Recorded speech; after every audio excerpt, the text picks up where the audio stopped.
चीखें गूंजी और अस्कलान से लेकर तेल अवीव तक दहशत फैल गई।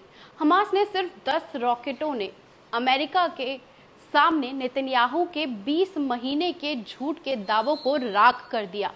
जिस गजा को जला दिया गया, उसी गजा की राख से फिर एक आवाज उठी है, हम जिंदा हैं, जंग अभी बाकी है। नेतन्याहू अमेरिका में खड़ा होकर बोल रहा था कि हमने हमास को खत्म कर दिया है, ऑपरेशन सक्सेसफुल है, गजा साफ हो चुका है। अब सवाल ये बनता है कि जो सिर्फ 5 रॉकेट्स जो धरती पर आग बनकर गिरे, वो किसने चलाए? नेतन्याहू का डिफेंस सिस्टम आयरन डोम भी उन्हें क्यों नहीं रोक पाया? नेतन्याहू का मीडिया खुद बता रहा है कि अस्कलान से लेकर तेल अवीव में पूरी तरीके से तबाही मची हुई है। 3 नागरिक जख्मी हुए हैं और एक की हालत नाजुक बनी हुई है। 20 महीने से लगातार बमबारी हो रही है, बंकर तोड़े जा रहे हैं, टैंक भेजे जा रहे हैं, बल्कि आज भी नेतन्याहू के बंधक हमास के कब्जे में है। ये कैसी जीत है जिस पर बात हो रही है? ये कैसी ताकत का ढोंग रचा जा रहा है? अब मिस्र और उर्दून के जरिए एक समझौता भी पेश किया गया कि हमास पीछे हट जाए, गजा का कंट्रोल फिलिस्तीन अथॉरिटी को दे दिया जाए। लेकिन इसके बाद क्या हुआ? और इसके बाद कहा गया था कि अस्थायी सीज फायर हो जाएगा, फिर बातचीत की जाएगी। लेकिन हमास ने पूरी तरीके से इसे सिरे से खारिज कर दिया। कहा ना सौदा होगा ना सर झुकेगा।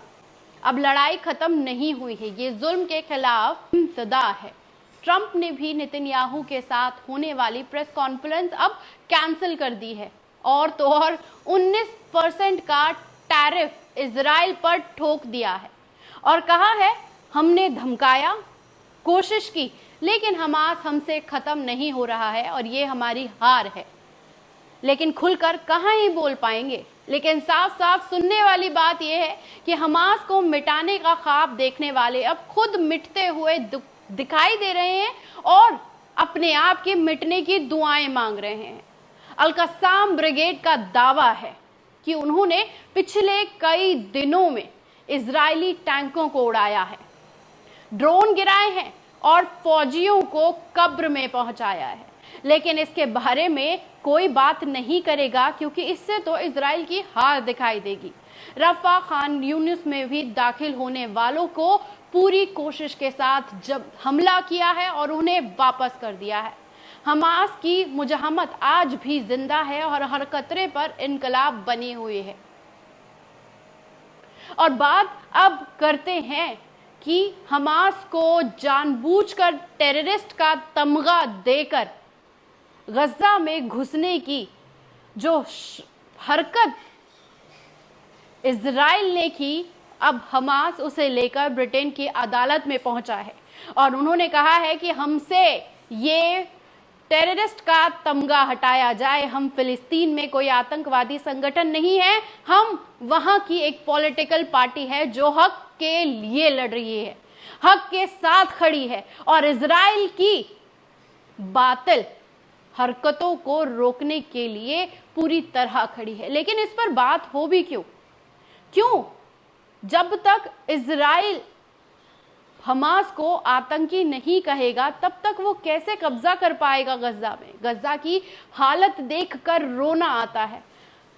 बच्चे खाने के लिए तरस रहे हैं। इजराइल इतना मक्कार है कि वो वहां पर खाने की सप्लाई नहीं पहुंचाने दे रहा, वो वहां पर पानी की सप्लाई नहीं दे रहा है।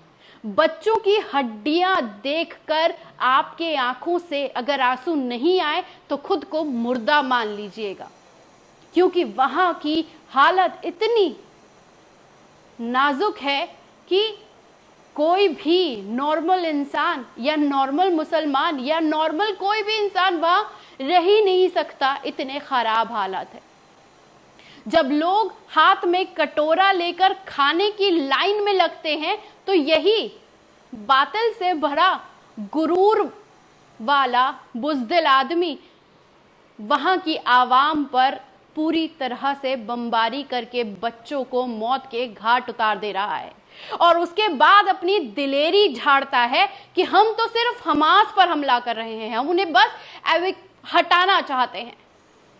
लेकिन ये कैसा हटाना है कि एक दिन का बच्चा, मां की पेट में बच्चा, उस पर बमबारी की जाए, वहां के जानवरों को मारा जाए, यहां तक कि सभी जानवर जो महिलाएं हैं उनको खत्म करने की पर बमबारी की जा रही है।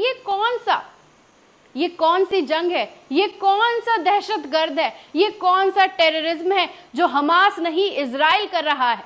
और इजराइल का तमगा जो टेररिस्ट का होना चाहिए वो इजराइल पर लगाया जाए, ना कि हमास पर। हमास तो अपनी जान बचा रहा है, हमास तो खुद के मुल्क को बचाने की लड़ाई लड़ रहा है और उसने सिर्फ और सिर्फ 10 रॉकेट दागे और सिर्फ 5 रॉकेटों के हमले से ही वहां आग ही फैल गई और ये आग से ही नेतन्याहू के झूठ का पर्दा भी खुल गया है। कैसी लगी ये रिपोर्ट? कमेंट बॉक्स में आकर अपनी राय देना ना भूलिएगा। शुक्रिया।